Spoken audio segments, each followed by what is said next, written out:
this year. And thank you to those who've been following along. And hit that subscribe button if you want to catch these videos every day. I post some other motivational stuff as well throughout the day. But let's get right into it. Today's title from the devotion, The Focal Point of Spiritual Power. Except in the cross of our Lord Jesus Christ, Galatians 6:14. If you want to know the power of God, that is the resurrection life of Jesus in your human flesh, you must dwell on the tragedy of God. Break away from your personal concern over your own spiritual condition, and with a completely open spirit, consider the tragedy of God. Instantly, the power of God will be in you. Look to me, Isaiah 45:22. Pay attention to the external source, and the internal power will be there. We lose power because we don't focus on the right thing. The effect of the cross is salvation, sanctification, healing, etc. But we are not to preach any of these. We are to preach Jesus Christ and Him crucified, 1 Corinthians 2:2.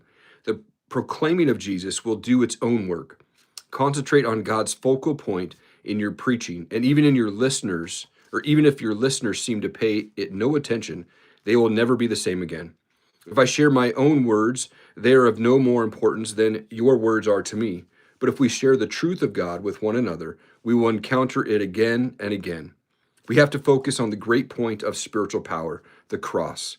If we stay in contact with the center of power, its energy is released in our lives.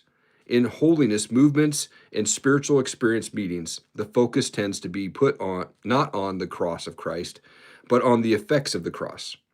The feebleness of the church is being criticized today, and the criticism is justified. One reason for the feebleness is that there has not been this focus on the true center of spiritual power.